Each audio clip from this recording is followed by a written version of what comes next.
Good afternoon, everyone, and thank you for joining us for an MP webinar covering pay transparency laws, best practices, and alerts for compliance. I'm Katie Kreider, Marketing Specialist here at MP. For those of you joining us on a webinar for the first time, MP is a full-service human capital management company. We offer a complete suite of products and services to support organizations through the entire employee lifecycle, including recruiting, HR, payroll, benefits administration, time and attendance, and compliance assistance. We support our clients with cutting-edge technical solutions, as well as proactive, reliable service and a deep HR and payroll expertise. At MP, we are wired for HR and help our clients succeed by aligning their people strategy with their business goals. I'm excited to introduce your presenter for today's program, Paul Corellis. Paul has over a decade of experience in the HR consulting space. Working with businesses of all sizes and industries, Paul leads a team of SHRM-certified HR professionals at MP. Together, they assist clients with compliance, training, and HR guidance, and support for the full employee lifecycle. Paul also spearheads MP's Employee Retention Tax Credit Services. This initiative has helped thousands of clients claim over $100 million in refundable advanceable tax credits. Just a few housekeeping issues before we get started here today. If you would like to submit a question during the program, please use the Q&A feature at the bottom of the screen. We will be sending out the recording of the webinar later today, along with the slides. So with all of that, I'm going to hand the mic off to Paul. Awesome. Thank you so much, Katie. Great to speak with you again, and great to be speaking with all of you once again. Definitely an exciting and trending topic. When we take a look at the HR landscape across the country, both with what's being mandated on a state level, certainly I'd say the most common theme for new state laws that were kicking off in 2023, a lot of them largely have to do with pay transparency, as well as companies, despite an economic downturn in certain industries. The hiring landscape is still very competitive, and everyone's always looking for the edge or the differentiator, or making sure they're staying progressive and attracting the talent they wish to attract. So aside from what's required, and we'll certainly cover compliance, we also want to talk about pay transparency as a growing HR trend that even businesses who aren't required to cooperate or be compliant with it are choosing to do so as part of their business strategy. So we want to kind of cover it from both aspects. As Katie said, please feel free to shoot questions into the Q&A on the Zoom here. We will save some time to hopefully get to any questions that you may have, and if you don't, that's fine too. But what we hope to cover in the next 30 or 40 minutes or so, first, we'll go over pay transparency by the numbers, just kind of what are some of the statistics telling us in terms of surveys of employees, studies of pay trends, census data. Really, what's the onus for a lot of states who are enacting laws around pay transparency. We'll go over steps to take to ensure compliance as a business. So we'll kind of go state by state with the locations that currently have existing or new pay transparency laws and what those entail and what you may need to do as an employer if you have or may be hiring folks in those states. We'll go over some key considerations. This especially goes for if you may be optionally deciding to delve into pay transparency, either recognizing it as something that's going to be coming in the near future, or again, just doing it as part of your strategy. We'll discuss some really common pitfalls to avoid as you develop your pay transparency strategy, as well as some best practices to employ. And as I said, we'll leave time for Q&A as well. All right, so first things first, why pay transparency? So really the main driver and why states are looking to enact legislation surrounding pay transparency is to either shrink, close, or eliminate pay equity concerns. Sometimes that's due to studies that show existing pay disparity between genders, between race, ethnicity, other socioeconomic groups, or other protected classes. And initial reports, I know Harvard Business Review recently did one, among other firms, are seeing that in places where there have been pay transparency laws in effect for at least a little bit of time, they are starting to see those pay gaps close. In some places and in some studies, they're being almost completely eliminated. Others, they're just seeing it get a little bit closer, whether that be pay differences between men and women, or again, other groups.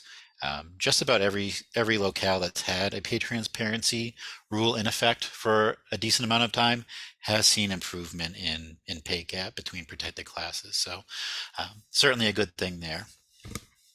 In terms of perception, Glassdoor, among other companies, recently did a study. And in that study, 72% of respondents believe that pay transparency in the workplace is good for business. And 69% of respondents wish that they themselves had a better understanding of fair pay for their position, for their industry, and or their geography.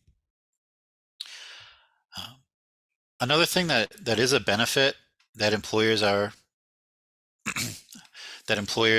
citing, who either have voluntarily or been mandated to employ pay transparency, is we're definitely seeing less negotiating in the hiring process and sometimes lower initial wages.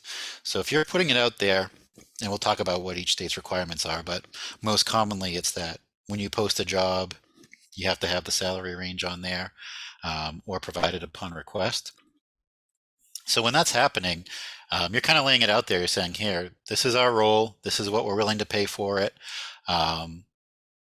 And if someone is a lot less likely to make a request to be paid outside of that range. So we're seeing a lot less salary negotiation at the time of offer. On the flip side, that is sometimes resulting in, other compensation, other benefits, considerations, things like that, that may not be considered in the salary range.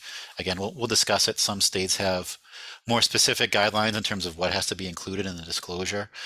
Some say you have to include benefit information, anything else that would be considered some sort of compensation, but especially in the places where it's strictly salary, sometimes if a candidate is interested, ideally wants more than what the range is, sometimes there can be some creativity there. But again, largely, at least in terms of data that's come back, we're starting to see some stagnation or compression of wages a little bit in those locales, largely due to the less negotiating in the offer stage.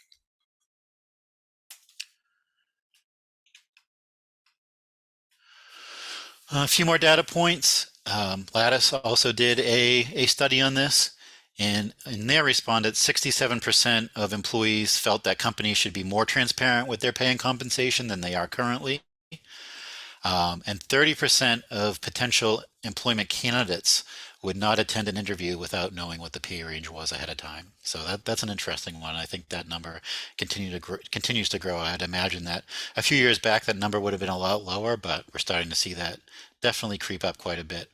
You're seeing a lot of recruiters saying that they're having to go back to their hiring managers even when pay transparency isn't a requirement and find out what the pay range is before a candidate will agree to an interview. And then finally, PayScale did a really interesting study. So they interviewed some folks and also got those respondents' pay information. So they knew what the respondents did for work, what their pay was, and then based on their data, whether it was below market, at market, or above market. So in speaking with those folks, out of the people they spoke to who were paid above market, so above average for what their role and location was, only 14% of those people who were being paid more than the market rate felt that they were being paid above market. The other 86% either felt that they were being paid at market or below market. I believe the larger percentage was below market. So again, this is an area where pay transparency might be helping out a business, because if they're paying above market, it'd be good for the employees to know and realize that. And then for the folks who were being paid at market, 57%, so more than half of those respondents, perceive that they are being paid below market. So again, these are people who are being paid industry averages for what they're doing, but more than half of those individuals felt that they were being underpaid. So, and again, if you've ever gone through an employee engagement survey with your company, which is a great exercise, one word of caution: if you haven't, you're almost certainly going to get this kind of feedback unless you have a pretty robust transparency with your pay practices and there's good knowledge in terms of how you stand competitively. Almost all employee engagement surveys tend to come back with people feeling like they may not be paid as much as they should be or at market. So again, this is an area where pay transparency can certainly help out. So we don't want to sugarcoat pay transparency by any means. There are some real concerns and potential negative effects that need to be addressed and considered before, again, especially if you're required to do it, you still have these concerns. If you're thinking about voluntarily doing it, these are some considerations, but whether you have to or want to, there are some things that you do want to focus and hone in on and make sure you have a plan for. So first would be performance and productivity. I think that's a concern especially if your ranges are compressed, and if you don't have a really well-defined performance, pay for performance type structure. Sometimes people might feel like, hey, this is the range I'm going to get, regardless of how well I do, especially if the job market's competitive and they aren't really afraid of, quiet quitting or things like that, where if they're doing their job, they're going to get paid and aren't really incentivized or don't feel like there's that much higher of a ceiling for them to go or that much more compensation for them to achieve, at least at your organization. That's something that they definitely take a look at. Make sure that going forward with pay transparency doesn't result in decreased performance or decreased productivity. Again, as I said before, some studies are showing that wages are overall lower, and there is some pay stagnation in areas and regions that do have pay transparency laws. So something to keep an eye on, and certainly make sure that you're remaining competitive with other people who may be looking for your same talent. Certainly, especially if you've been around in business for a while, you've gone through different hiring freezes, craziness where people are paying all kinds of wild salaries to get talent because it's so competitive. Other times your business may have been through a recession where you were able to get people at a lower cost. If you've been around for a while, you're most likely going to see some disparities in terms of your current pay practices. Certainly if you've already gone through an audit or a review of your pay equity, then that's great. You're probably in better shape. But if you haven't, just prepare yourself. You might see some things that don't really add up or don't make sense. So all the better. If you're in a place, especially where you feel that there are going to be pay transparency laws in the near or not too distant future, it may be a good idea to at least explore that. Should this come into play, what am I looking at? What are some potential things that we're going to need to address or need to correct? And you also want to make sure you're staying close to your high performers. Again, depending on how it's communicated, how it's laid out, what the ranges are, how much room for growth there is. Sometimes high performers can be demotivated by salary transparency and depending what it is, if there's a lot of people that they perceive as not being as strong performers as they are, making as much or close to it, or sometimes even more than they are, that's definitely a concern. This is not a good time to be losing talent. It's still very difficult to find good talent out there on the market. So something you want to keep an eye on. And again, before you communicate or before you publish these things, maybe do a 9-box exercise, see who your top performers are, and make sure that they're favorable in terms of their compensation.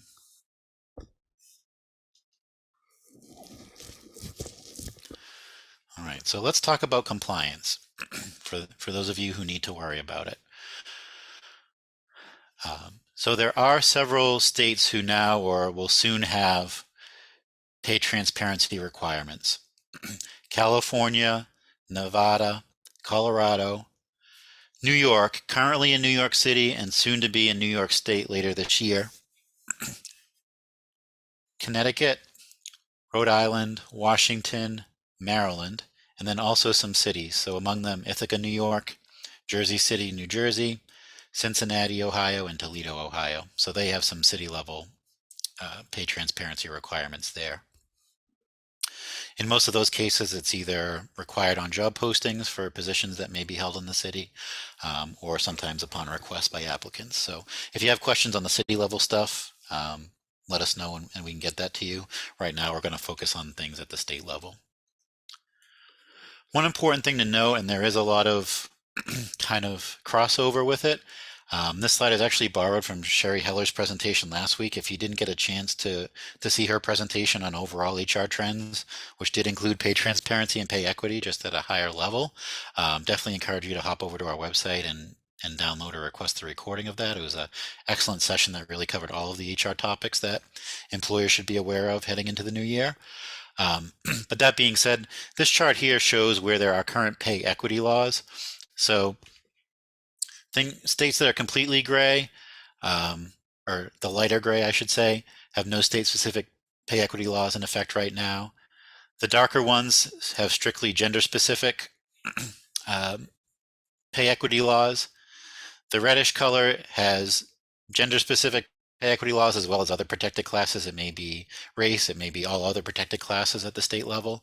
And then you also want to take a look at the stars. So either at the state or county or city level in the states with the star, they have a form of pay transparency regulations where in those states there are restrictions on asking about salary history.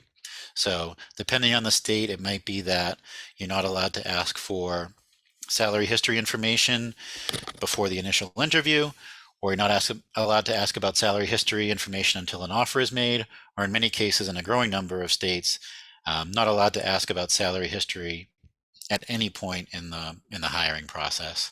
A lot of these states will also have regulations that say you cannot make a hiring decision or compensation decision based on someone's previous salary history, and other similar aspects to it like that.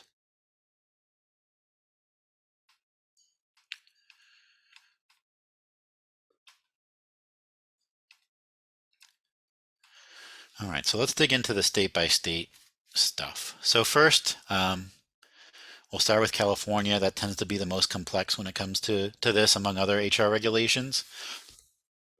So in California, for all employers, they must provide pay scale information for all employees or applicants upon request. If you have more than 15 employees, beyond having it available upon request, all job postings must include pay scale. And they've made some specific caveats in their kind of redo of this law for 2023. They said that that does not mean having a QR code or a link for more information or a link to the pay or salary information. It must be included on the job posting itself. I know we got a question already about remote work, and we will get to that in a few minutes. But California is a state where they specifically said, if you have a job posting and it even has the chance of possibly being filled by someone in California, or you're open to hiring someone in California, you'd have to be compliant with that piece of it. California is, as you saw, one of the states that also bans salary history inquiries, cannot allow salary history to be a factor in a job offer or compensation. And then one of the hairier parts of the California law, and there's one other state with it that we'll get to in a moment, but if you're in California and you have 100 or more employees, you need to do an annual reporting with the state. So it's similar, but different and more complex than EEO-1 reporting. So if you're already an employer with 100 or more employees, you probably or should be familiar with EEO-1 reporting. That's where you share your demographic information by job category to the federal government and the Equal Employment Opportunity Commission. This is similar in California, but in addition to it, the annual reporting has to include a median and a mean hourly rate for each job category, and that has to be included for each race, ethnicity, and gender. So it's going to be a pretty gnarly reporting that has to be done. So you really need to make sure, if you're not already, that you're capturing race, ethnicity, and gender information for each of your employees, and then have a system in place to be capturing the median and mean hourly rate, and make sure that you have your job categories correctly classified as well.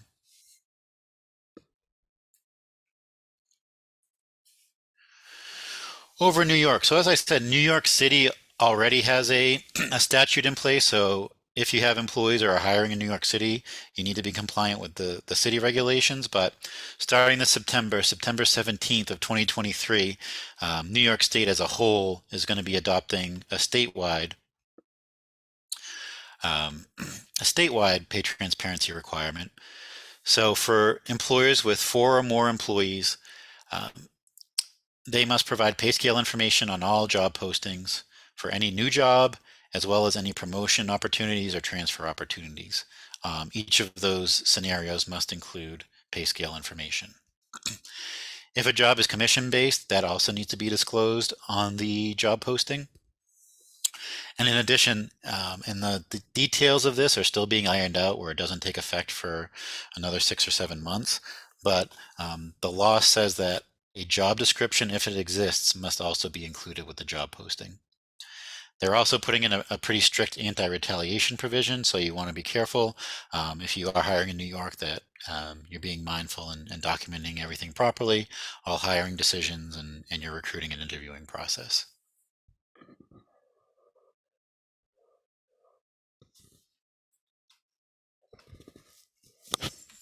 Not to be outdone, Illinois is the other state where if you have 100 or more employees, you're also going to be required to do an annual reporting. Similar, but a little bit different than in California. You'll have to include a copy of your EEO-1 report that is filed with the federal government. And then on top of that, you also must be reporting a list of all of your employees separated by gender, race, and ethnicity with their start date, the county in Illinois in which they work, and their annual wages paid in the previous year. There's also going to be an equal pay compliance statement that says that you followed and abided by all equal pay laws in the state of Illinois. So those 3 items will all have to be included in the annual reporting there.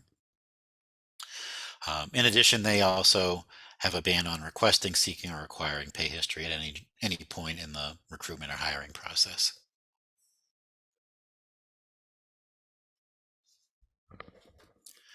So some others that have a little bit more simplified, albeit new, pay transparency laws. Over in Rhode Island, salary ranges need to be provided to applicants and new hires upon request or when moving into a new role. So if you have someone moving into a new role, they should be provided the salary range and then again, new hires and applicants when they request it. In Washington State, for employers with 15 or more employees, and these counts depending on the state and where they're in, sometimes it'll be specified employees in Washington or employees in a state, or sometimes it'll be the overall employee count. That varies from state to state. But in Washington, for employers with 15 or more employees, salary range needs to be included on all job postings. And this is one where you must include a description of all benefits and compensation being offered or available. So in addition to just the base pay or the hourly rate, you do need to include the benefits and other types of compensation that may be included. Over in Nevada, they're surprisingly one of the original states to have pay transparency laws. Theirs has been around for a little bit. In Nevada, the salary range has to be provided to all applicants either after the initial interview, even without request. And then also when you're transferring or promoting someone, after the initial interview for their interest in the transfer or promotion opportunity, they need to be provided with a salary range as well. So theirs is unique that you don't have to have it on the job posting when you're advertising, but once you have someone in for an interview, even if they don't ask for it, it needs to be provided at that time.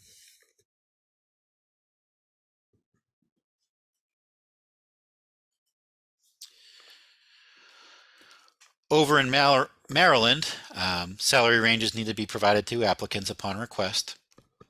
Colorado is another state where it applies on all job ads, must include salary range and general benefits. And then in Connecticut, you need to share salary range to an applicant upon request or when the offer is extended, whichever comes first. So if the applicant asks for it during the interviewing process, that needs to be provided.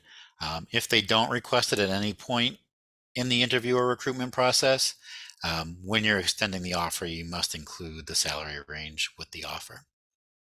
And this also, again, applies to internal position changes as well. So if someone's being promoted, or even if it's a lateral move or a change in departments, if their position is changing, if they're going to have a different job description than they did the day before, you're going to want to share the salary range with that individual in Connecticut. All right, so let's talk about some potential pitfalls to avoid and some best practices to employ.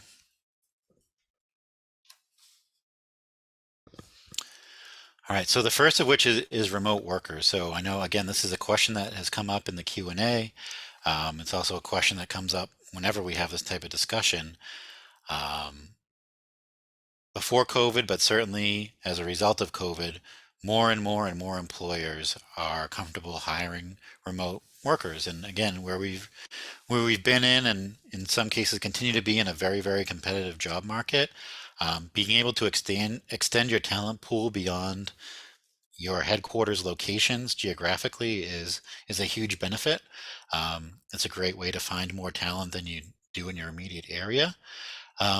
But that doesn't come with many HR considerations as well. So in addition to having to be compliant in a state where you hire an employee and where they'll be working from, in terms of handbook policies and leave laws and pay rules and all of that, you not only have to be considering the pay transparency laws where you have employees remotely, but also in terms of your strategy for posting jobs. So if you're just going out to Indeed or another site or whatever it is and just putting out a nationwide job posting that you're really open to hiring anyone from any state and any time zone to fill a role.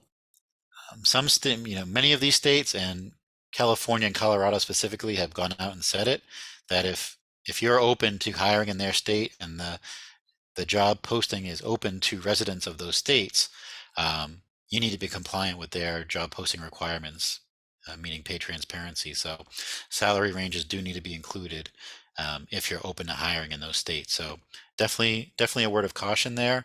I haven't personally seen that enforced just yet, but there have been other rules in working with clients and other businesses.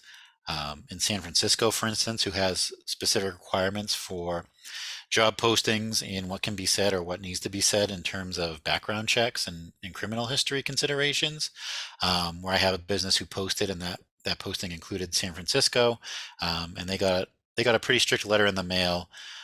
It wasn't a fine, but it was telling them what the rules were and what they needed to change, and that they had kind of stumbled upon the ad and found that it was in violation of the laws there.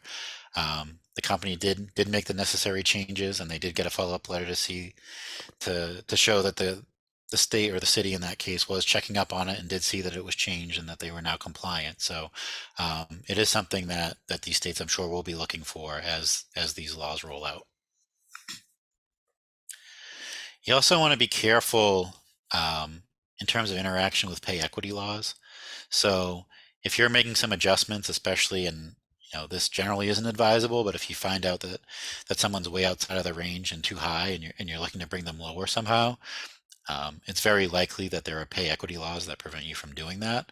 A lot of pay equity laws have written in that you cannot reduce pay. You can only bring people up to match. You can't bring people down. So just familiarize yourself with the pay equity laws, or speak with an HR professional about pay equity laws in the places where you do business, just to make sure that anything you're doing to address pay transparency concerns isn't running afoul of pay equity concerns.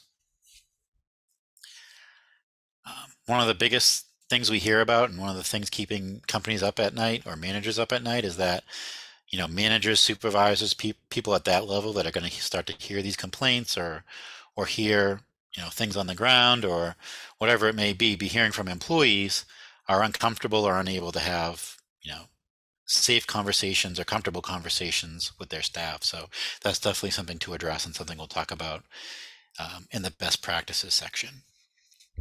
And there's also concerns with competition. So especially in states where this is now being required and everyone's kind of showing their cards at the same time, there are concerns that maybe one of our competitors tends to pay a lot and we didn't really realize it, and then our range is going to look really low, and we're going to be put in a tough spot. So definitely a valid concern there, especially if you're in a very competitive industry or market.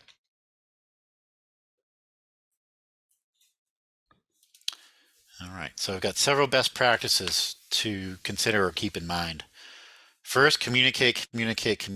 Whether you're required to or you're deciding to, use pay transparency as leverage, as an advantage. So You can definitely spin this and communicate it in a way that you're looking to have more transparency as a company. You're looking to have a more open dialogue as a company. You're looking to really showcase and have a healthier culture. You want to carefully review performance metrics. So where in oftentimes an area where you can create some disparity in pay is when people are performing well. A lot of times, especially with pay equity laws, that can be a justification for a difference in pay. Make sure that you've got metrics and you have a system in place where you're measuring people consistently, you're measuring people in a system that makes sense and that is fair and compliant and non-discriminatory, and that it gives you and your managers and supervisors the opportunity and the ability to give people increases in a way that's not going to expose you from a discriminatory standpoint. You also want to examine and give consideration to tenure, especially with salaried positions. So understanding that you may have some really valued employees that have been with you for a while, and there may be some compression. They may learn that newer hires were brought in at the same level as them, or sometimes more. So again, something you want to take a look at and address, preferably before the rates are published. You want to be transparent with the process and the logic as well. So as much as appropriate, just so employees know that you're not coming up with these numbers out of thin air. Share what research you did or who was involved and the steps and lengths you went to make sure you're being equitable and where you stand in terms of coming up with your pay ranges. Definitely review your policies, especially in your handbook. Make sure you don't have anything in there that's chilling or prohibiting employees from discussing their pay with one another. That's been a no-no for quite some time, but we still do come across handbooks that include it. So make sure you don't have anything there that's going to run afoul of these laws.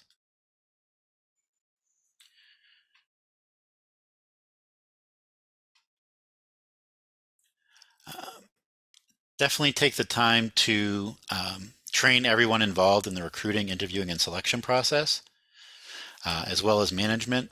So, you know, at a very base level, you want to train your managers on how to handle difficult conversations, whether those have to do with pay transparency or performance issues or whatever it may be. Things like that. Handling difficult conversations, giving and providing feedback is great training to provide all managers. But you also want to cover pay transparency and maybe even give them some word tracks for how to respond to common complaints or concerns you anticipate having. You want to simplify the numbers and the justification as much as possible. So while you want to share potentially, your research methods and all that, you don't want to make the pay ranges or the caveats any too confusing. Sometimes that can even run afoul of the laws. They want these to be clearly published, clearly understandable. So don't overcomplicate things in that sense. Do make pay transparency and your approach to it fit your culture. So there is some leeway there. Again, you can use this to your advantage. Make sure that it fits your cultural approach to employee communications and the employee relationship. Also, create opportunities and forums for questions and concerns. Again, for some businesses, it may be a strategy to just kind of quietly comply. But oftentimes that can result in some rumblings or some turnover or some dissension in the ranks. So as much as appropriate, maybe have a town hall meeting, hold a Zoom Q&A, make sure that people understand and have the opportunity to ask questions or raise concerns if they have them. Doesn't mean you have to have all the answers on the spot. You can certainly take things back and research and follow up, but it is important to have that forum. Definitely review the states where you have employees or you're open to having employees. Make sure you're compliant there. Again, a lot of us may have one-off employees in one state or another. Just make sure that you don't have requirements, or if you do, that you're compliant in those locales. You may want to make considerations with your recruiting strategy. Again, if this isn't something you're ready to tackle, You may want to be more targeted with your recruitment efforts, post in certain cities, or you may have to put a disclaimer about what states you're willing or not willing to hire in, or what time zones, whatever it may be. But definitely take some time to consider what you want your recruiting strategy to look like and what changes, if any, will be necessary to remain competitive or remain compliant. Definitely look for some good resources for salary and compensation data. If you work with us, if you work with HR services, as part of the service, we do salary benchmarking and salary surveys, and happy to work with our clients from that standpoint. If you don't, or are coming from somewhere else, certainly find trusted professionals, experts, software, whatever is correct for your level of expertise in this area. Just make sure you have reliable data to base decisions on, especially if in addition to posting ranges, if you're taking the time to really kind of overhaul or review your compensation strategy, and if you have a desire to be competitive or be market leading or whatever it may be. And again, this is a law like many where you don't want to simply check the box and be compliant and set it and forget it.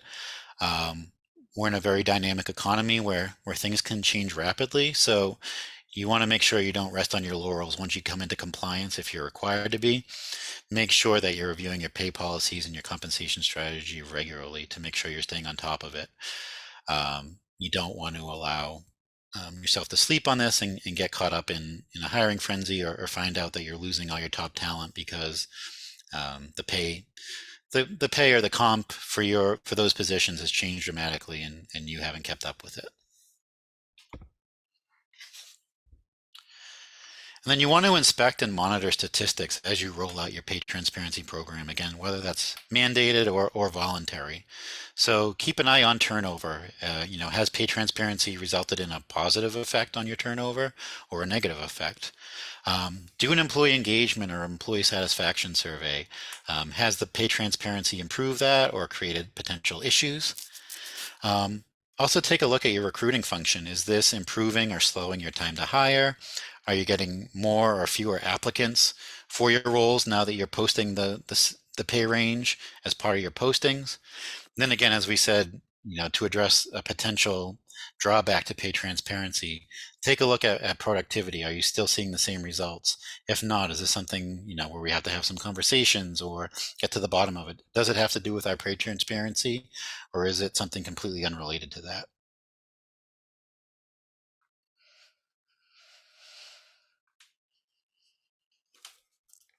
All right, so it looks like we do have some questions.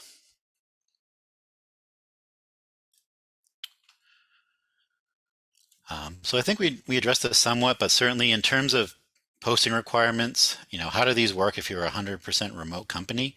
As I said, California and Colorado have gone out and said that these do apply to you if your posting is open to applicants from those states, from California and Colorado. Some of the other states haven't been as clear on that, but unless they say otherwise, it's probably safe to assume that they'll look for compliance there too. To what extent, in terms of how vigilant they'll be, we don't know.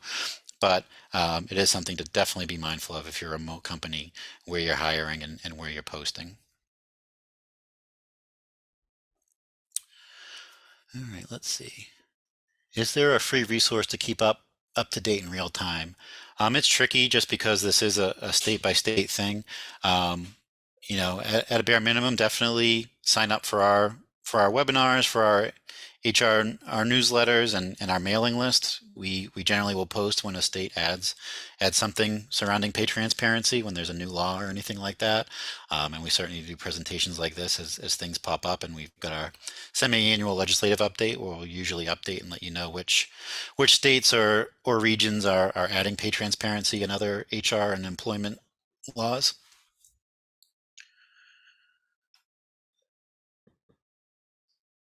Okay, if we're open to hiring employees in New York or one of the other states, but we're located in Cincinnati, what are we obligated to post?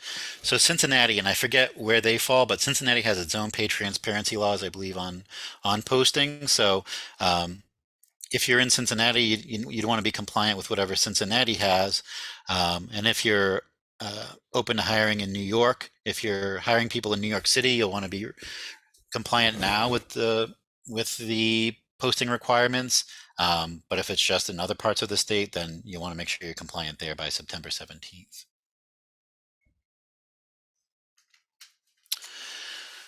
Great question here. Does bonus compensation, which can vary widely between positions and individuals, ever come into play? Yeah, it certainly can. I'd definitely say in the states that have recently enacted legislation that includes other compensation or other benefits.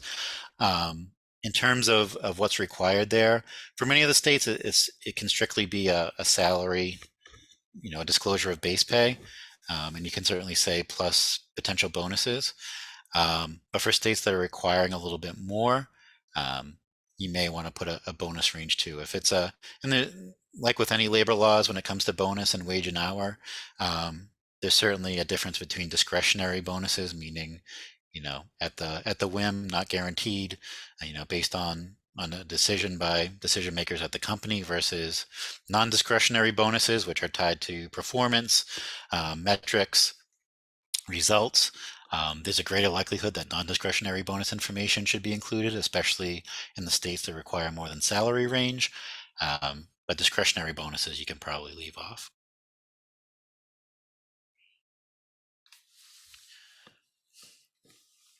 How do you recommend handling geographic cost of living differences in a particular role? Just include it in the range if the position can be done remotely from anywhere. Yeah. There's a few schools of thought on this. Um, again, sometimes targeted advertising can be good. So, if you're hiring for a role that you're open to in a few areas, you might post it separately for Cincinnati versus Los Angeles versus New York versus Oklahoma City. And when you post it in those different locales, you may have a pay range that's different depending on the location. Many states that have pay equity laws do allow for differences in pay based on geographic location of the work. But, other people just put the entire range and just say, knowing that if it's in, say, Oklahoma City, it might be $20 an hour. But if it's in Los Angeles, it might be $28 an hour. They just might put that entire range on there. Again, that can create some difficulty when you're hiring someone on the lower end of that pay scale geographically, and they see that there's the potential to make more. That's where you might end up in a salary negotiation situation at higher. But yeah, there are a few schools of thought on that. The other option would be to say, region, post it on the same job posting, but say region by region what the range is. But that can obviously be pretty dicey. All right, so it looks like that's it for our questions, other than a couple that are very specific to situational matters. But with that, I thank you so much for your time today, and I'll hand things back over to Katie. Awesome. Thank you so much, Paul. To learn more about MP's full service solutions for 2023 and more, you can visit our website or to talk with a team member or check out some of our different solutions. You can visit our website at mp-hr.com. And be sure to join us next week on our upcoming webinar, Retaining Your Workforce, Strategies for Building Workplace Connections. You can find that on our website, and you can register for the full calendar of upcoming events and available resources. We will be sending out the recording of today's webinar along with the presentation slides this afternoon. Thanks for joining us and have a terrific day.